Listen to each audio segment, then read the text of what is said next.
دیں گے کیونکہ مولانا سفاعت علی محمد زبیر کے قربانی سے ہم نے کیا سیکھا آج کی تنویری گفتگو میں ہم نے یہ شامل کیا، مگر وہی سب سے پہلے بہت پیار سے، عقیدت سے اور احترام کے ساتھ اہلاً و سہلاً مرحبا، السلام علیکم ورحمۃ اللہ مولانا صاحب۔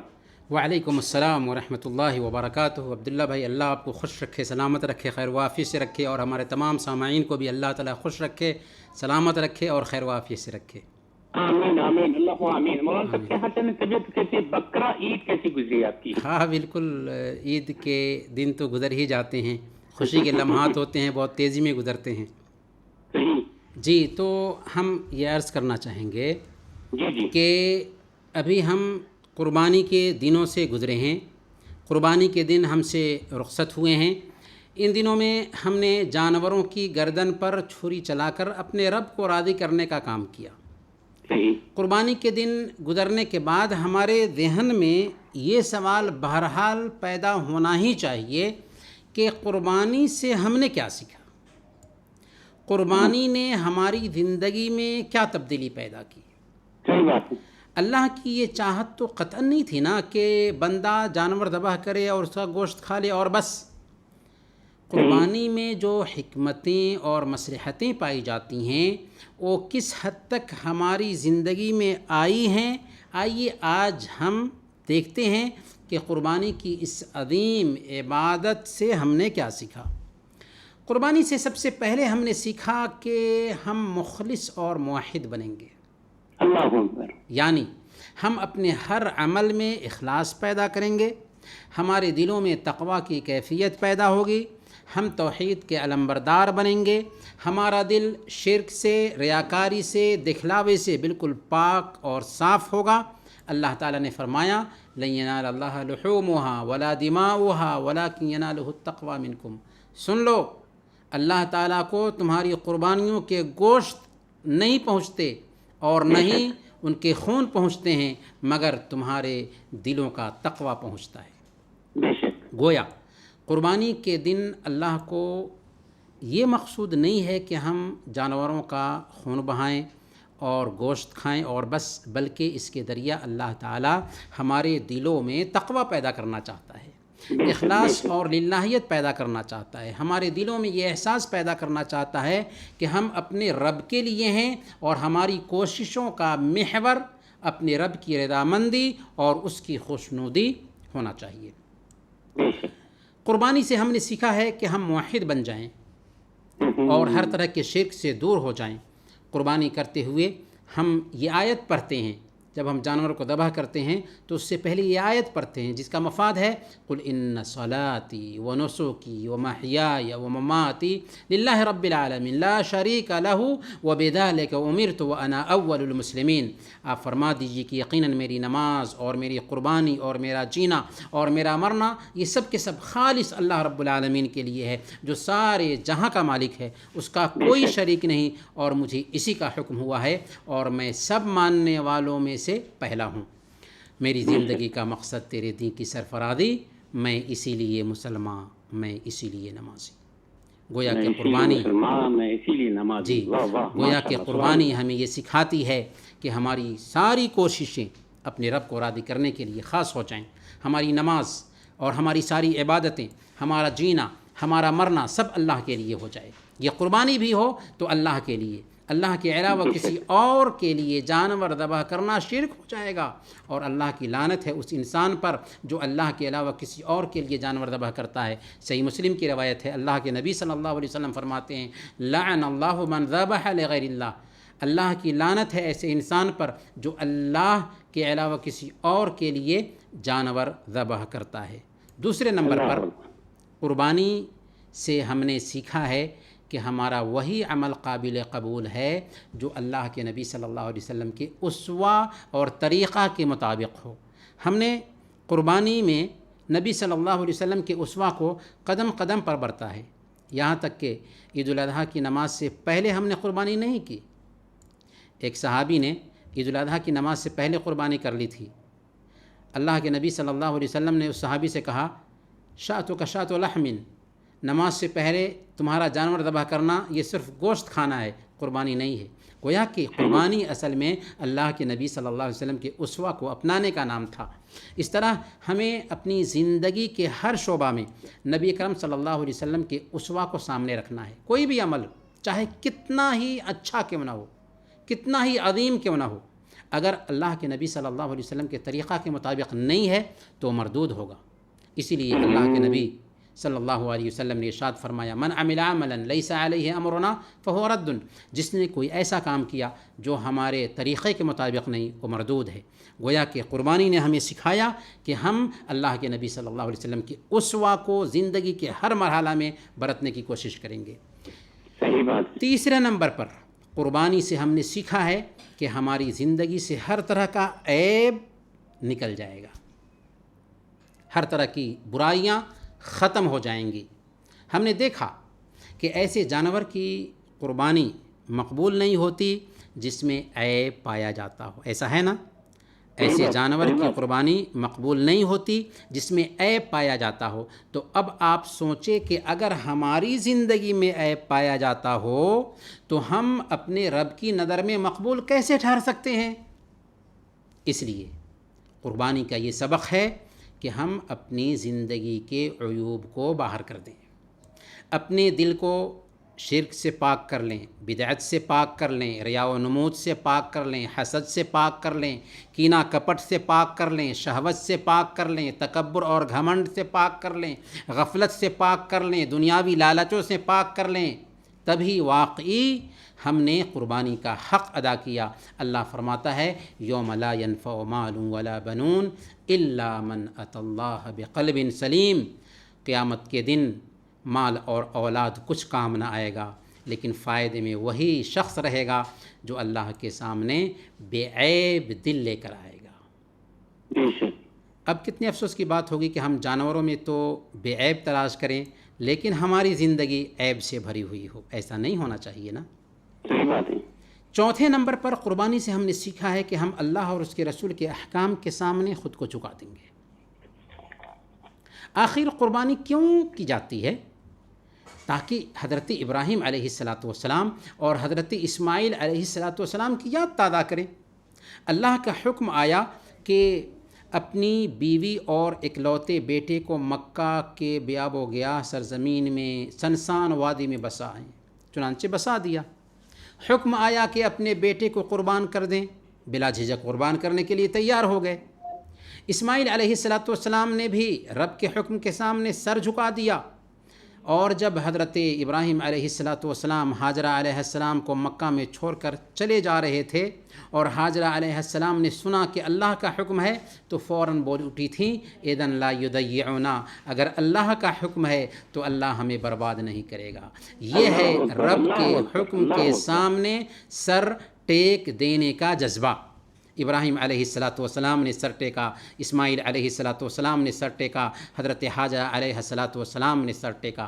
اس طرح ہم قربانی سے سیکھتے ہیں کہ ایک آدمی کامل ایمان والا اسی وقت بن سکتا ہے جب کہ وہ اپنی تمام خواہشات کو اللہ کے نبی صلی اللہ علیہ وسلم کی لائی ہوئی شریعت کے تابع نہ کر دے۔ جب تک کہ اپنی خواہشات کو اللہ کے نبی صلی اللہ علیہ وسلم کی لائی ہوئی شریعت کے تابع نہیں کرتا ہے تب تک کہ وہ کامل ایمان والا نہیں بن سکتا، کیونکہ اسلام اطاعت اور سرنڈر کرنے کا ہی نام ہے۔ فلا وربک لا یؤمنون حتی یحکموک فیما شجر بینہم ثم لا یجدوا فی انفسہم حرجا مما قضیت ویسلموا تسلیما۔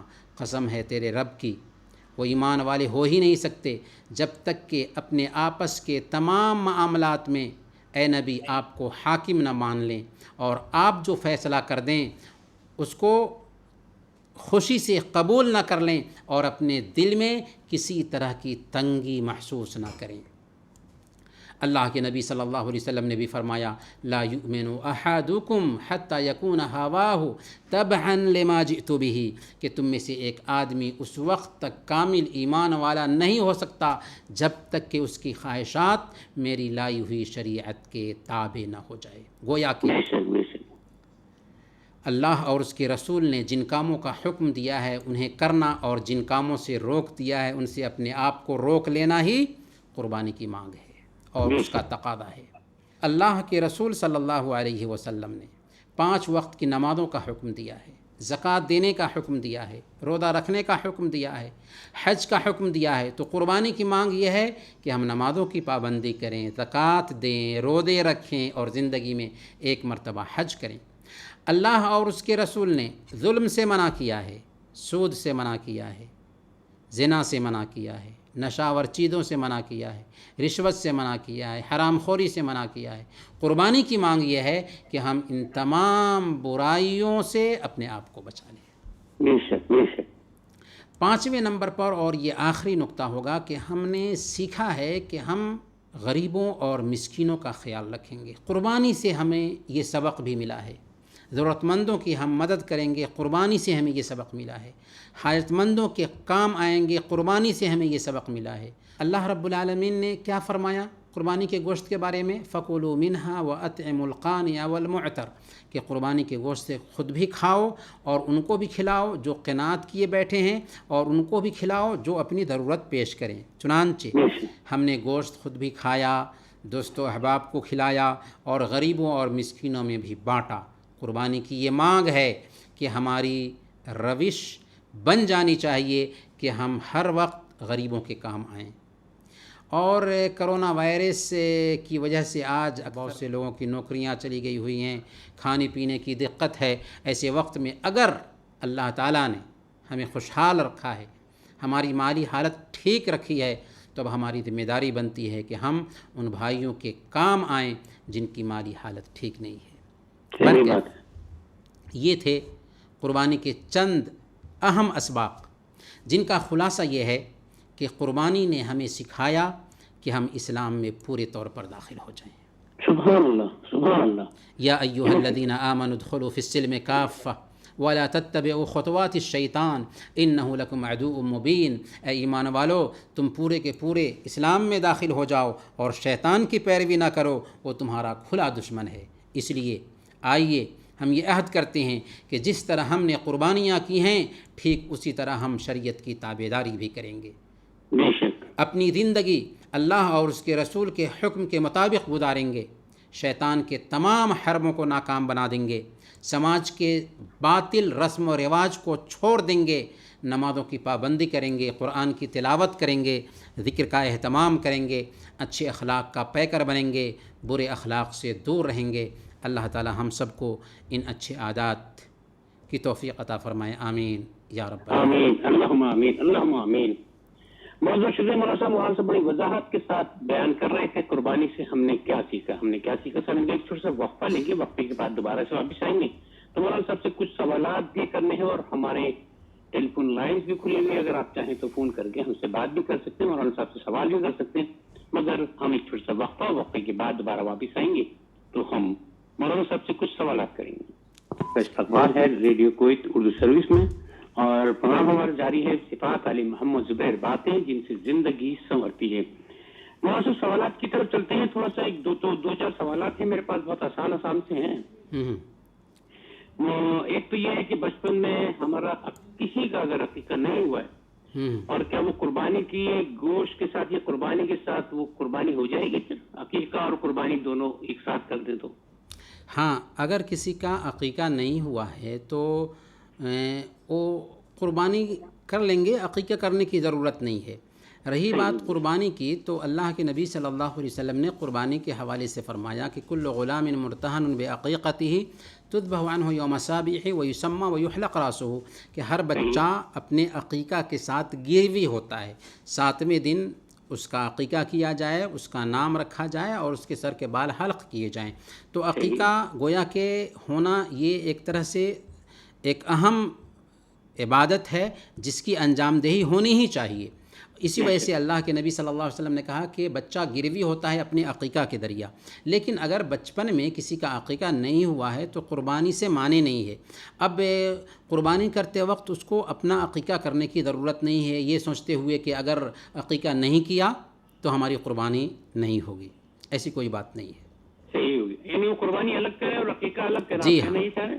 بالکل۔ عقیقہ اگر ایک انسان جوان ہو گیا ہوا ہے تو اس کو اپنی طرف سے عقیقہ کرنے کی ضرورت ہے ہی نہیں، اور اس کی قربانی بھی ہو جائے گی۔ ہاں، اس کے باوجود بھی بعض علماء یہ اجازت دیتے ہیں کہ اگر جوان ہونے کے بعد بھی کسی کی طرف سے عقیقہ نہیں ہوا تھا تو وہ عقیقہ کر سکتا ہے، لیکن اصل میں عقیقہ کا خطاب جو ہے نا بچپن میں ہے۔ اگر بچپن میں عقیقہ نہیں ہوا ہے تو بعد میں عقیقہ کرنے کی کوئی خاص ضرورت نہیں ہے، اور اگر عقیقہ نہ بھی ہوا ہے تو قربانی بہرحال اس کی ہوگی۔ ماشاء اللہ، سبحان اللہ، بڑی وضاحت سے اچھا جواب دیا مولانا صاحب، بہت شکریہ مولانا صاحب۔ اور ہمارے ساتھ ایک کالر اور بھی ہیں۔ ہیلو، السلام علیکم و رحمۃ اللہ وبرکاتہ۔ وعلیکم السلام ورحمۃ اللہ وبرکاتہ۔ جناب نام کیا ہے آپ کا؟ محمد معراج۔ معراج بھائی، عید مبارک، عید الاضحیٰ مبارک ہو آپ کو۔ آپ لوگ کو بھی آپ کو بہت بہت مبارک۔ مولانا صاحب سے کیا پوچھیں گے؟ مولانا صاحب، میں جو جہاں رہتا ہوں وہاں پہ ایک امام ہے، امام صاحب جو نماز پڑھاتے ہیں، نماز پڑھانے کے سمے میں ایک بچے کو سائیڈ میں کھڑے کر کے، 10 سال کا لڑکا ہے، اس کو سائیڈ میں کھڑے کر کے اس کے بعد نماز پڑھاتے ہیں ایک ہی مصلی پہ۔ کیا وہ کیا حد تک جائز ہے؟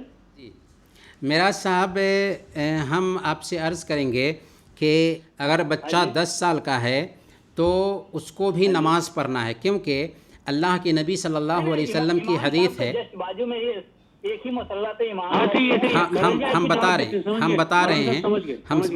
رہے ہیں، دھیان دیجیے آپ۔ اگر بچہ 7 سال کا ہو جاتا ہے تو وہ نماز کا مخاطب ہے، اور ماں باپ کو حکم ہے کہ ان کو نماز کا حکم دے۔ اسی وجہ سے سنن ابی داؤد کی روایت ہے، اللہ کے نبی صلی اللہ علیہ وسلم نے ارشاد فرمایا، مروا اولادکم بالصلاۃ وهم ابناء 7 سنین واضربوهم علیہا وهم ابناء 10 وفرقوا بینہم فی المضاجع، کہ جب تمہارے بچے 7 سال کے ہو جائیں تو ان کو نماز کا حکم دو، اور 10 سال کے ہو جائیں اور نماز نہ پڑھتے ہوں تو ان کی پٹائی کرو اور ان کے بستر کو الگ کر دو۔ تو ایسی حالت میں اگر کوئی امام ہے، اس کا بیٹا ہے، تو بہرحال کو چاہیے کہ اپنے بیٹے کو نماز کا حکم دے۔ اگر اس کے ساتھ میں وہ بھی نماز پڑھ رہا ہے تو کوئی حرج کی بات نہیں، اس کے بازو میں لگ کر کے وہ بھی نماز پڑھ رہا ہے تو اچھی بات ہے۔ لیکن اگر وہ بیٹھا ہوا ہے تو بیٹھنا صحیح نہیں ہے، بلکہ 7 سال کا بچہ ہو جائے تو ماں باپ کی ذمہ داری بنتی ہے کہ اپنے بچے کو نماز پڑھنے کی ٹریننگ دے۔ رہی یہ بات کہ کیا بچوں وغیرہ کو لے کر کے امام نماز پڑھ سکتا ہے، تو اس حوالے سے بھی رہنمائی ملتی ہے حدیث میں۔ حضرت امامہ رضی اللہ تعالی عنہ، زینب رضی اللہ تعالی عنہ کی بیٹی، جو اللہ کے نبی صلی اللہ علیہ وسلم کی نواسی ہوئیں، حضرت امامہ رضی اللہ تعالی عنہ کو اللہ کے نبی صلی اللہ علیہ وسلم مسجد میں لے کر کے جاتے تھے، اور اللہ کے نبی صلی اللہ علیہ وسلم صحابہ کرام کی مسجد نبوی میں امامت کرتے تھے۔ حضرت امامہ رضی اللہ تعالی عنہ کو اٹھائے ہوتے تھے، جب آپ سجدے میں جاتے تو ان کو رکھ دیتے، اور جب سجدے سے اٹھتے تو اٹھا لیتے تھے۔ تو اس سے پتہ یہ چلتا ہے کہ اگر بچے بازو میں ہوں تو نماز میں کوئی خلل پیدا نہیں ہوتا، اور اس کی وجہ سے نماز ناقص نہیں ہوتی، بلکہ اللہ کے نبی صلی اللہ علیہ وسلم نے یہ اسوہ اپنایا ہے، تو ہم بھی اپنے بچوں کو مسجد میں لے کر جا سکتے ہیں۔ اس سے نماز میں کوئی خلل نہیں آتا، بس اپنے بچوں کو تربیت یہ دیں کہ بچے شرارت نہ کریں۔ صحیح بات ہے، بس بچوں کو تربیت یہ دینی چاہیے کہ وہ شرارت نہ کریں۔ جی مولانا صاحب، ایک کالر اور بھی ہمارے ساتھ۔ السلام علیکم و رحمۃ اللہ وبرکاتہ۔ جناب بولیے اور مسکراتے رہیے۔ میں عمران بول رہا ہوں۔ عمران میں کیا حال آپ کی، کیسے ہیں؟ ہاں ٹھیک ہے، مجھے مولانا صاحب کو کچھ پوچھنا تھا۔ میں آپ سے مولانا صاحب سے بات کر رہا ہوں۔ بقرہ عید منا لی آپ نے؟ آپ کو بہت بہت مبارک۔ بس صحیح ہو گیا۔ کیا پوچھیں گے مولانا صاحب سے؟ مجھے پوچھا کہ مجھے کچھ دماغ میں آواز آتی ہے اور باہر سے سوچ آتی ہے، اور نقل کرنے والی پرابلم ہو گئی ہے۔ باہر کی آوازیں آتی ہیں؟ نہیں، باہر سے سوچ آتی ہے، مطلب سوچ آتی ہے۔ ہاں ہاں ہاں ہاں، سوچ آتی ہے، آواز آتی ہے، پھر نقل کرنے والی پرابلم ہو گئی ہے۔ مجھے یہی سوال کرنا، مجھے کیسے ٹھیک کریں، اس کا کیا علاج ہے؟ چلے مولانا صاحب آپ کو اس کا جواب دے دیں گے، ٹھیک ہے؟ بہت شکریہ عمران بھائی، اپنا بہت سارا خیال رکھیے گا۔ عمران بھائی سے ہم گزارش کریں گے کہ عمران بھائی آپ کسی نفسیاتی ڈاکٹر کے پاس جائیں اور اپنے حالات سے ڈاکٹر کو باخبر کریں، کیونکہ ڈاکٹر جو نفسیاتی ڈاکٹر ہے وہ اچھے انداز میں آپ کی تشخیص کرے گا اور آپ کا جو پرابلم ہے اس پرابلم کو سالو کرنے کی کوشش کرے گا۔ لیکن ہم ایک عالم دین ہونے کے ناطے سے یہ مشورہ دیں گے کہ ڈاکٹر سے علاج کرنے کے ساتھ ساتھ 5 وقت کی نمازوں کی پابندی کریں، ذکر کا اہتمام کریں، قرآن کریم کی تلاوت کریں۔ اگر یہ 3 کام آپ کر لیتے ہیں تو اگر آپ کے اندر اس طرح کی روحانی کوئی بیماری ہوگی تو انشاءاللہ دور ہو جائے گی، لیکن اگر جسمانی بیماری ہے تو اس کا علاج آپ ڈاکٹر سے کرا لیں، اللہ نے چاہا تو آپ ٹھیک ہو جائیں گے۔ ماشاء اللہ مولانا صاحب، وہی میں بھی آپ سے یہ کہنے والا تھا کہ وہ ان کو کچھ پرابلم ہے، وہ نفسیاتی علاج چل رہا ہے ان کا، مگر وہ جو ہے آپ سے روحانی علاج معلوم کر رہے تھے، جو کہ آپ نے وضاحت سے دے دیا اس کا جواب۔ بہت شکریہ مولانا صاحب۔ اچھا مولانا صاحب، باتوں کو سلسلہ تھوڑا سا اور آگے بڑھائیں گے تو ابھی ہم نے عقیقے کے متعلق جان لیا۔ سامعین کرام، ایک بڑا اہم سا سوال جو اکثر لوگوں نے ہم سے پوچھا کہ انسانوں کی ہدایت کے لیے کتنے انبیاء اور رسول اس دنیا پر بھیجے گئے تھے؟ جی، اللہ تعالیٰ نے اپنی کتاب میں ایک کالر لے لیتے ہیں، اس کے بعد پھر آپ سے اس سوال پہ جواب لیں گے، ٹھیک ہے؟ الو، السلام علیکم۔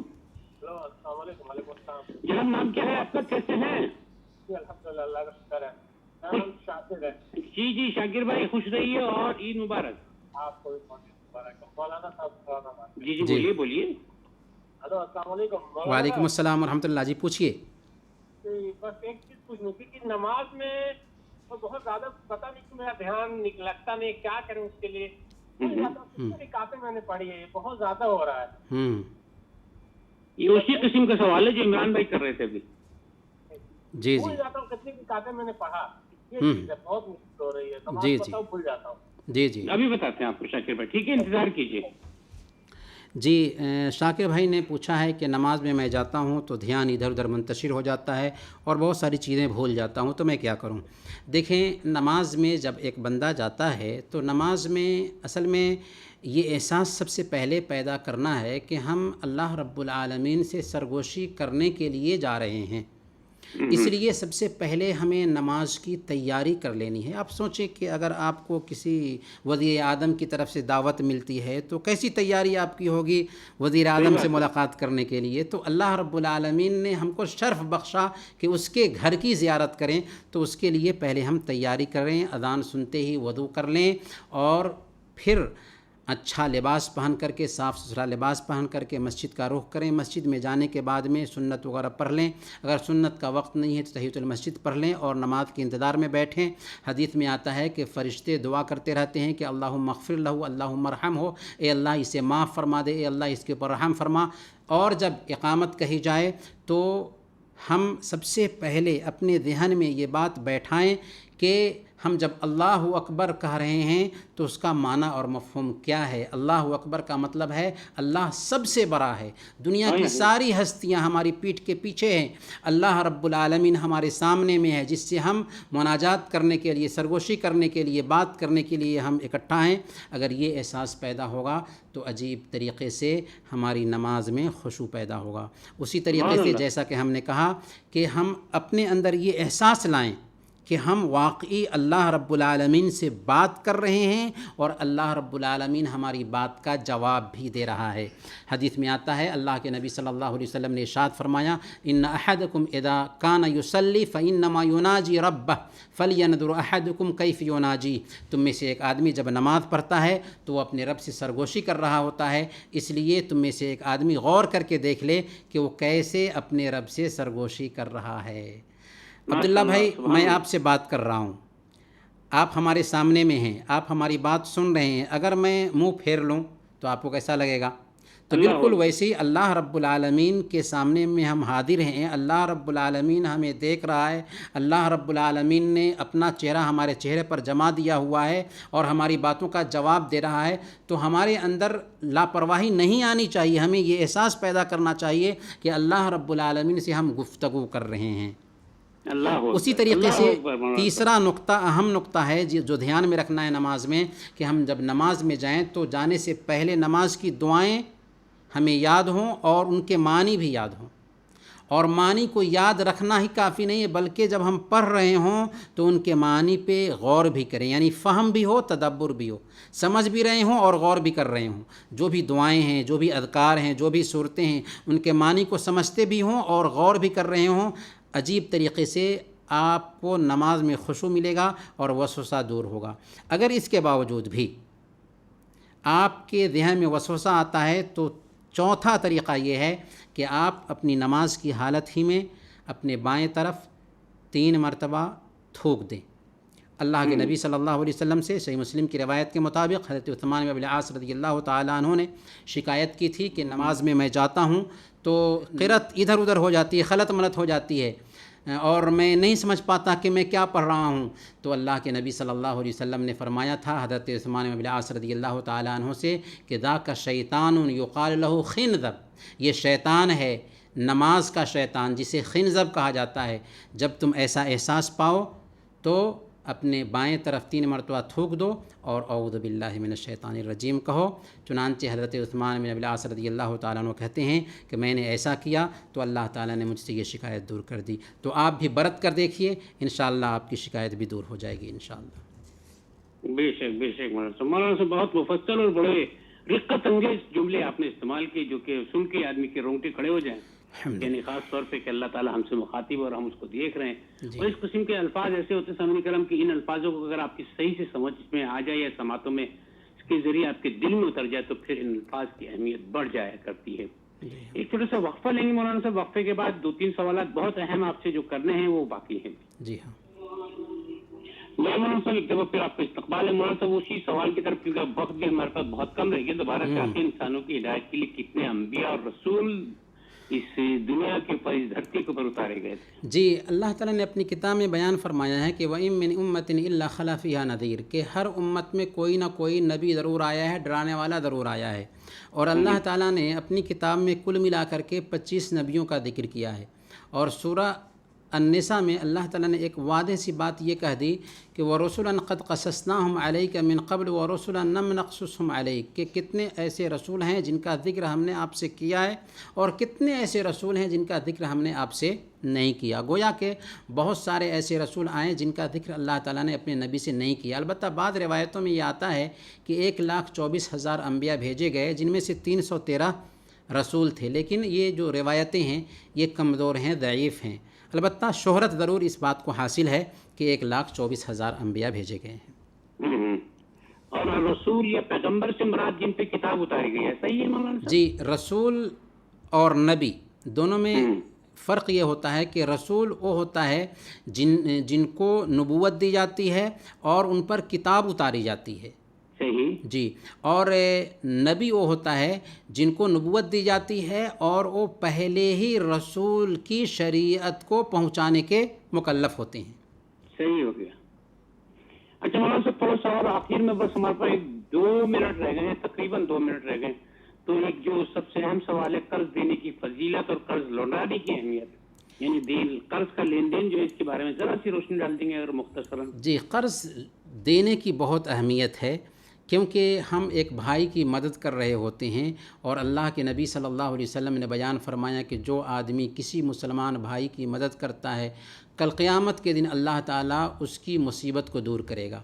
لیکن قرض لینے کے بعد قرض کی ادائیگی کے حوالے سے بھی ایک بندے کو بہت ہی سنجیدہ بننا چاہیے، کیونکہ اللہ کے نبی صلی اللہ علیہ وسلم کی حدیث ہے نفس المؤمن معلقۃ بدینہ حتی یقضی عنہ، کہ ایک آدمی کی جان اس کے قرض کی وجہ سے لٹکی رہتی ہے یہاں تک کہ اس کے قرض کی ادائیگی نہ کر دی جائے۔ یہاں تک کہ اللہ کے نبی صلی اللہ علیہ وسلم نے ایک آدمی کے جنازے کی نماز نہیں پڑھائی تھی جس پر قرض تھا، یہاں تک کہ حضرت ابو قتادہ رضی اللہ تعالیٰ عنہ نے اس کے قرض کی ادائیگی کی ذمہ داری لے لی۔ تب اللہ کے نبی صلی اللہ علیہ وسلم نے اس کے جنازہ کی نماز پڑھائی، اور کل ہو کر کے حضرت ابو قتادہ رضی اللہ تعالیٰ عنہ سے پوچھا کہ تم نے ادا کر دیا یا نہیں؟ جب انہوں نے کہا کہ میں نے ادا کر دیا، تب آپ نے فرمایا کہ الآن برز علیہ جلدہ، کہ ابھی اس کی جلد ٹھنڈی ہوئی ہے۔ تو اس سے ہم قرض لینے کی خطرناکی کا اندازہ لگا سکتے ہیں کہ قرض لیا لیکن اگر اس کی ادائیگی نہیں کر رہے ہیں تو اللہ کے ہاں سخت پکڑ ہے۔ یہاں تک کہ اللہ کے نبی صلی اللہ علیہ وسلم فرماتے ہیں کہ اگر کوئی آدمی قرض لیتا ہے اور قرض کی ادائیگی کے حوالے سے سنجیدہ ہے تو اللہ تعالیٰ ادائیگی کی سبیل پیدا فرما دیتا ہے۔ اللہ کے نبی صلی اللہ علیہ وسلم صحیح بخاری کی روایت کے مطابق بیان فرماتے ہیں من اخذ اموال الناس یرید اداءها ادى الله عنه ومن اخذ یرید اتلافها اتلفه اللہ، کہ اگر کسی کا مال کوئی آدمی لیتا ہے اور ارادہ ہے ادا کرنے کا تو اللہ تعالیٰ ادائیگی کی سبیل پیدا کر دیتا ہے، اور جو آدمی دبانے کی نیت سے لیتا ہے اللہ تعالیٰ اس کے مال کو تلف کر دیتا ہے۔ اللہ تعالیٰ سے ہم اخیر میں دعا کرتے ہیں کہ الہ العالمین تو ہم سب کے مسائل حل فرما دے، ہمارے آل و اولاد کی حفاظت فرما، ہم سب کو زندہ رکھنا تو ایمان پر زندہ رکھنا، وفات دینا تو ایمان پر وفات دینا۔ وصلی اللہ علی نبینا محمد وعلی آلہ وصحبہ اجمعین۔ اللہم آمین۔ سرنگرم ریکویسٹ یوزرز، ہمارا آج کا وقت ختم ہو جاتا ہے، بیچ میں کو پھر حاضر ہوں گے، اس وقت تک کے لیے اجازت دیجیے۔